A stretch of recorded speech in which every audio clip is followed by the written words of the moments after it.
இப்போ எல்லாருக்கும் தெரியும் ஒரு ஒரு பர்னிங் இஷ்யூ காவேரி இஷ்யூ வந்து போயிட்டு இருக்கு. முதல்ல மாண்புமிகு முதலமைச்சர் அம்மா அவர்களுக்கு நாங்கள் நன்றி தெரிவிக்கிறோம். ஏன்னா சட்டப்பூர்வமாக அவங்க முடிவெடுத்து போராடி தண்ணி கொண்டு வந்திருக்காங்க. I thank the honourable chief minister அம்மா அவர்களுக்கும். சுப்ரீம் கோர்ட் தீர்ப்புப்படி தண்ணி திறக்கப்பட்டிருக்கு. ஆனால் அதே சமயத்தில் சிஎம்ஐ வந்து ரொம்ப தப்பான முறையில் அவங்க சில விமர்சனங்கள் பண்ணியிருக்காங்க. சில நடிகர்கள் நாங்கள் டிவியில் பார்த்துருக்கோம். அது வன்மையாக கண்டிக்கிறோம்.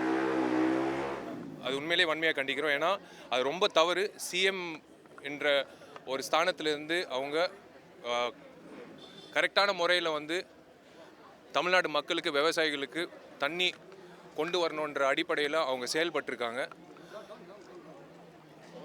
தமிழ்நாடு அரசாங்கம் சிஎம் அவர்கள் செய்கிற அத்தனை இந்த ஒரு விஷயத்தில் செயல்பாட்டில் நாங்கள் என்றைக்குமே நடிகர் சங்கமாக உறுதுணையாக இருப்போம். ஏன்னா இது சட்டப்பூர்வமாக சுப்ரீம் கோர்ட்டில் ஜட்ஜ்மெண்ட் பாஸ் ஆகிருக்கு.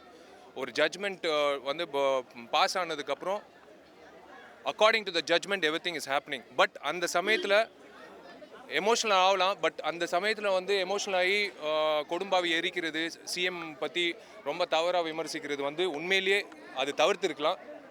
அதுக்கு கண்டனம் தெரிவிக்கிறோம். மற்றபடி நிறைய விஷயங்கள் நடிகர் சங்கம் சார்ந்த நிறைய விஷயங்கள் விவாதித்து நாங்கள் சில முடிவுகள் எடுத்திருக்கோம். அறிக்கை இதோட பிரஸ் ரிலீஸ் நாளைக்கு நாங்கள் ஏற்கனவே கர்நாடகாவில் நடிகர்கள் சங்கம் இதே பிரச்சனையை கையில் எடுத்து போராட்டத்தை ஈடுபட்டு இருக்காங்க. ஏன்னா அப்பதான் அந்த விஷயம் வெளியில் தெரியணுங்கிறதுக்காக தமிழ்நாட்டில் இருக்கக்கூடிய தென்னிந்திய நடிகர்கள் சங்கம் இதில் கையில் எடுத்துக்கிட்டு போராட்டம் நடத்த போறீங்களா? ஏன்னா இல்லைங்க, போராட்டம் எதுக்குங்க? அதான் நான் சொல்றேனே. இப்போ தண்ணி மக்கள் மத்தியில் கொண்டு போய் இன்னும் இல்லை, மக்கள் மத்தியில் தென்னிந்திய நடிகர் சங்கம் மட்டுமே இந்த உரிமையை எடுத்துக்கப்படுறது கிடையாது. திரையுலகம் எல்லாரையும் சேர்ந்து கலந்து பேசி நாங்கள் ஒரு பெரிய உணர்வு வெளிப்பாடு நடத்த போகிறோம். ஏன்னா அவங்க நடத்துகிற மாதிரி நம்ம நடத்த முடியாது. அவங்க கொடுக்குற தண்ணியை நிறுத்தத்துக்காக போராட்டம் பண்ணுறாங்க. நாங்கள் இந்த உரிமையை ஏன் எங்களுக்கு மறுக்கிறீங்க? அதுக்காக இது உணர்வின் வெளிப்பாடாக இருக்குமே தவிர ஒரு பெரிய போராட்டமாக, அதுவும் இல்லாமல் மிகவும் கீழ்த்தரமாக ஒரு பெண் என்றும் பாராமல் ஒரு முதலமைச்சர் என்றும் பாராமல் அவங்க பண்ணது ரொம்ப ரொம்ப பெரிய தவறு. இது நாங்கள் தென்னிந்திய நடிகர் சங்கம் மட்டுமல்ல, மேபி நாங்கள் முன்னின்று நடத்தி அல்லது எல்லா திரையுலகத்தை சேர்ந்த எல்லாரையும் சேர்த்து இது எல்லா தமிழர்களுடைய உணர்வு வெளிப்பாடாக தான் இருக்கும். எங்களுடைய சங்கத்தினுடைய உணர்வு வெளிப்பாடாக இருக்காது.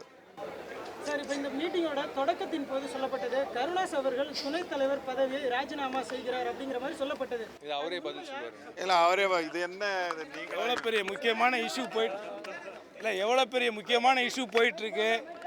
உச்சநீதிமன்றத்தில் 50 டிஎம்சி தண்ணி வெளியிட வேண்டிய நேரத்தில் மிக குறுகிய அளவில் போராடி சட்ட ரீதியாக எதிர்த்து விவசாய மக்களுக்காக தமிழர்களுக்காக உரிமைகளுக்கு குரல் கொடுத்த அம்மா அவர்களை அநாகரிகமான முறையிலே உருவப்பொம்மை எரித்து செயல்படக்கூடிய அந்த அத்தனை பேர்களையும் நாங்கள் வன்மையாக கண்டிக்கின்றோம். அதே நேரத்தில் இன்றைக்கி சோசியல் மீடியாக்களில் வதந்திகள் அதிகமாக பரவுது. அதே நேரத்தில் இன்றைக்கி நான் எதை எதிர்பார்த்தனோ அதை இன்றைக்கு எங்களுடைய பொதுச்செயலாளரும் தலைவரும் பொருளாளரும் இன்றைக்கி செயற்குழு கூட்டத்தில் முடிவெடுத்து முதலமைச்சர் எடுக்கக்கூடிய இந்த காவிரி நதிநீர் பிரச்சனையில் முதலமைச்சர் அம்மா அவர்கள் எடுக்கக்கூடிய எந்த நடவடிக்கைகளுக்கும் தென்னிந்திய நடிகர் சங்கம் உறுதுணையாக இருக்கும் அப்படிங்கிறத நாங்கள் உறுதிபட தெரிவிச்சுக்கிறோம். அந்த முடிவு தான் எடுத்துருக்கோம். கன்னட நடிகர்கள் அவங்க ஒரு போராட்டம் கையில் எடுத்துருக்காங்க. இப்போ நம்ம தென்னிந்திய நடிகர் சங்கம் இருக்கு, அதுக்கு தமிழ் நடிகர் சங்கம் மாற்றக்கூடிய சூழல் இருக்குமா? என்னங்க வேற இஷ்யூ போயிட்டு இருக்கேன், நீங்க ஒரு பேர் மாற்றத்தை பத்தி நீங்க கேட்டுட்டு இருக்கீங்க.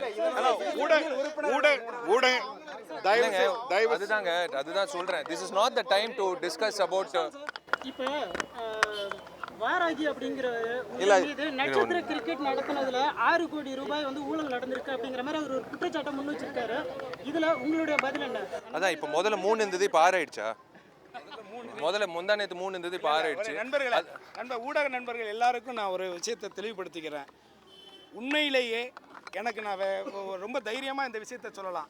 முடங்கி கடந்த தென்னிந்திய நடிகர் சங்கத்தை எந்த விதமான எதிர்பார்ப்பும் இல்லாமல் தன்னுடைய வேலைகளுக்கு நடுவுலையும் தன்னுடைய சுயநலங்களையும் சுயநலத்துக்காக இல்லாமல் பொதுநலத்துக்காக ₹1 ஒரு டீ காஃபி கூட சொந்த காசில் செலவு பண்ணிக்கிட்டு இந்த நிர்வாகம் நடந்துகிட்டு இருக்கு.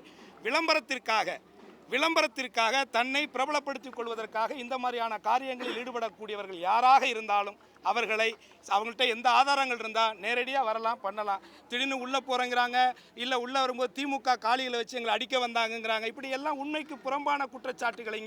இங்கே பாலிடிக்ஸே கிடையாது, இங்கே அரசியலே கிடையாது. இது முழுக்க முழுக்க கலைஞர்களுடைய சங்கம். இது கலைஞருடைய நலத்திட்டத்துக்காக பாடுபடக்கூடிய ஒரு சங்கம். முழுக்க முழுக்க இந்த சங்கத்தினுடைய தேர்தல் நேரத்தில் முதலமைச்சர் அம்மா அவர்கள் எவ்வளவு வெளிப்படையாக நேரடியாக இந்த சங்கத்தினுடைய தேர்தல் நடத்தினாருங்கிறது நீங்கள் எல்லாருமே சாட்சி. ஆக அந்த நிலையில் இது மாதிரியான குற்றச்சாட்டுகள் பொய்யானது, ஆதாரமற்றது அப்படிங்கிறத சங்கத்தின் நிர்வாகிங்கிற முறையில் நான் தெரிவிச்சுக்கிறேன்.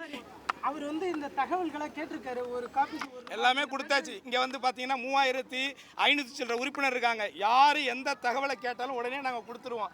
இன்னொன்று, எல்லாருடைய டேட்டாஸும் வெப்சைட்டில் இருக்குது, எல்லா உறுப்பினருடைய இது இருக்குது, எல்லா திட்டங்கள் செயல்பாடுகள் எல்லாமே அப்பப்போ அப்டேட்டில் எல்லாருக்குமே சொல்லிகிட்டு இருக்கோம். இதுவரைக்கும் இந்த ஆண்டு மட்டும் கிட்டத்தட்ட 100 பேருக்கு மேலே 12ஆம் வகுப்பு தேர்ச்சி அடைந்த மாணவ மாணவிகளுக்கு தென்னிந்திய நடிகர் சங்கம் கல்லூரிகள் அவங்களை சேர்த்து விட்டுருக்கு. அவங்களுடைய தென்னிந்திய பென்ஷன் ஒவ்வொரு மாதமும் அவங்களுடைய நேரடி அக்கௌண்ட்டுக்கு பென்ஷன் போயிட்டு இருக்கு. இப்படி எல்லாமே வரவு செலவு எல்லாமே வெளிப்பட நேரடியாக யார் வேணாலும் பார்த்துக்கலாம்.